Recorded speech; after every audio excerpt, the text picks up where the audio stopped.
संविधान के भाग 3 में अनुच्छेद 12 से 35 मौलिक अधिकार से संबंधित है, जो नागरिकों को विभिन्न बुनियादी अधिकार प्रदान करते हैं, जो व्यक्तियों के व्यक्तिगत और व्यावसायिक जीवन में राज्य अधिकारियों द्वारा किसी भी अनुचित हस्तक्षेप से ढाल के रूप में कार्य करते हैं। अनुच्छेद 19 मौलिक अधिकार के अंतर्गत एक ऐसा अनुच्छेद है जो बोलने की स्वतंत्रता आदि से संबंधित कुछ अधिकारों की सुरक्षा प्रदान करता है, जो अपने नागरिकों को स्वतंत्र और उदार वातावरण में अपने विचार व्यक्त करने की अधिकार की गारंटी देता है। भारतीय संविधान का अनुच्छेद 19 अपने नागरिकों के लिए कई अधिकार निर्धारित करता है, जो अपने लोगों की अखंडता और संप्रभुता की रक्षा के लिए और मैत्रीपूर्ण संबंध, सुरक्षा, शालीनता, नैतिकता, सार्वजनिक व्यवस्था बनाए रखने के लिए कुछ उचित प्रतिबंधों के अधीन है। यह अनुच्छेद न केवल अपने नागरिकों को भाषण और अभिव्यक्ति का अधिकार प्रदान करता है, बल्कि अपने नागरिकों को कई अन्य अधिकार भी प्रदान करता है, जैसे इकट्ठा होने का अधिकार, स्वतंत्र रूप से घूमने की स्वतंत्रता, देश के किसी भी पार्टी में रहने की स्वतंत्रता, किसी भी पेशे को अपनाने की स्वतंत्रता और समाज को लोकतांत्रिक तरीके से चलाने के लिए ये मौलिक अधिकार अपने नागरिकों को राष्ट्र की गतिविधियों में अधिक स्वतंत्र रूप से शामिल होने की अनुमति देकर बहुत आवश्यक भूमिका निभाते हैं। भारत के संविधान का अनुच्छेद 19(1) भारत के प्रत्येक नागरिक को 6 मौलिक स्वतंत्रता की गारंटी देता है। पहला है भाषण और अभिव्यक्ति की स्वतंत्रता, दूसरा है शांतिपूर्वक और बिना हथियार के इकट्ठा होने की स्वतंत्रता, संघ, यूनियन या सहकारी समितियां बनाने की स्वतंत्रता, भारत के पूरे क्षेत्र में स्वतंत्र रूप से घूमने की स्वतंत्रता, भारत के क्षेत्र के किसी भी हिस्से में निवास करने और बसने की स्वतंत्रता और किसी भी पेशे का अभ्यास करने या कोई व्यवसाय, व्यापार या व्यवसाय करने की स्वतंत्रता। इन 6 को हम बारी बारी से संक्षिप्त रूप में समझेंगे।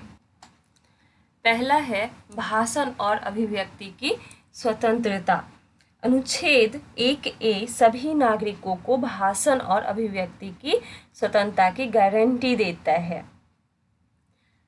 भाषण और अभिव्यक्ति की स्वतंत्रता एक लोकतांत्रिक समाज की नींव है और एक नागरिक के सबसे प्रिय अधिकारों में से एक है। भाषण एवं अभिव्यक्ति की स्वतंत्रता का अर्थ है बोलने का अधिकार और किसी भी माध्यम से स्वयं को अभिव्यक्त करने का अधिकार। प्रत्येक नागरिक को अपनी राय रखने और उसे व्यक्त करने में सक्षम होने का अधिकार है, जिसमें सूचना प्राप्त करने और प्रदान करने का अधिकार भी शामिल है।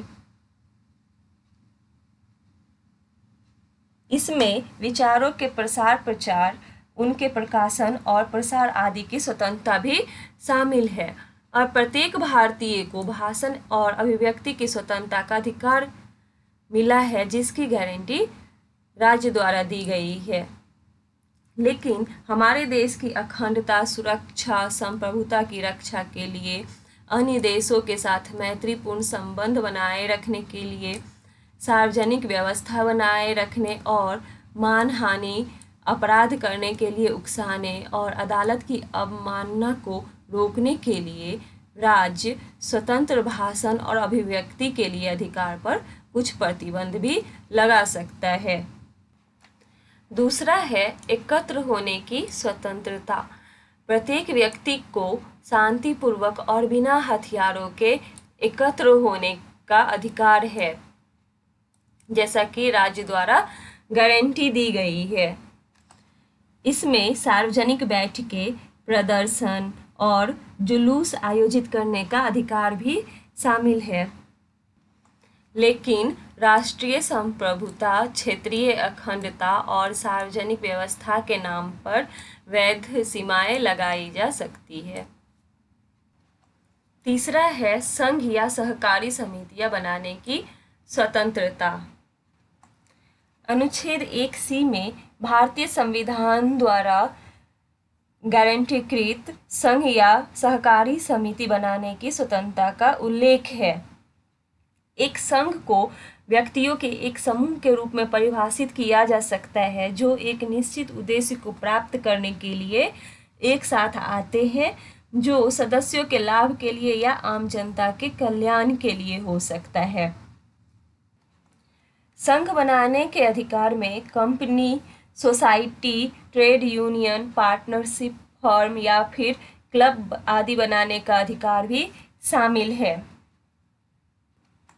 संघ बनाने के अधिकार का अर्थ है स्वेच्छा से किसी संघ का सदस्य बनने का अधिकार। इसमें संघ का सदस्य बने रहने या फिर न रहने का अधिकार भी शामिल है, लेकिन राज्य को राष्ट्र की अखंडता, सुरक्षा और संप्रभुता, अन्य देशों के साथ मैत्रीपूर्ण संबंधों, सार्वजनिक व्यवस्था और मानहानि, अपराध के लिए उकसाने की रक्षा के लिए कुछ सीमाएं लगाने का अधिकार है। श्रमिकों को अब यूनियन संगठित करने की स्वतंत्रता है, जो एक मौलिक अधिकार है, लेकिन पुलिस बल अधिनियम 1966 के तहत पुलिस अधिकारियों को किसी भी ट्रेड यूनियन को संगठित करने की अनुमति नहीं है। चौथा अधिकार है स्वतंत्र रूप से घूमने की स्वतंत्रता। भारत के किसी भी नागरिक को पूरे देश में अप्रतिबंधित आवाजाही का अधिकार है, कहीं भी आ जा सकता है, लेकिन सुरक्षा, शांति या अनुसूचित जनजातियों के हितों की रक्षा के कारणों से इस विशेषाधिकार में कटौती भी की जा सकती है। पांचवा है निवास की स्वतंत्रता। भारतीय नागरिकों को देश में कहीं भी रहने की अनुमति है। अनुच्छेद 1E में कहा गया है कि भारत के किसी भी हिस्से में निवास करना और बसना प्रत्येक नागरिक का मौलिक अधिकार है, लेकिन सुरक्षा, शांति बनाए रखने या अनुसूचित जनजातियों के अधिकारों की रक्षा के हित में इसी तरह की कुछ सीमाएं लगाई जा सकती है। छठा है पेशे की स्वतंत्रता। प्रत्येक व्यक्ति को किसी भी पेशे या कार्य क्षेत्र में शामिल होने का अधिकार है, लेकिन पेशा जो है वह वैध और नैतिक होना चाहिए। इसके अतिरिक्त कानून राज्य को पेशे या व्यापार में संलग्न होने के लिए आवश्यक तकनीकी या व्यावसायिक प्रमाण पत्रों को नियंत्रित करने वाले कानून पारित करने से नहीं रोकता है। तो आज हमने जाना अनुच्छेद 19 के बारे में, जो भारतीय लोकतंत्र के सबसे महत्वपूर्ण स्तंभों में से एक है और अपने नागरिकों को आवश्यक स्वतंत्रता की गारंटी देता है। समानता का अधिकार से रिलेटेड जो भी आर्टिकल्स है उस पर अलग से वीडियो बनाई गई है, उसको देखकर आप अपना कंसेप्ट क्लियर करें। अगर ये वीडियो पसंद आई हो तो वीडियो को लाइक करें, चैनल को सब्सक्राइब करें। Thank you.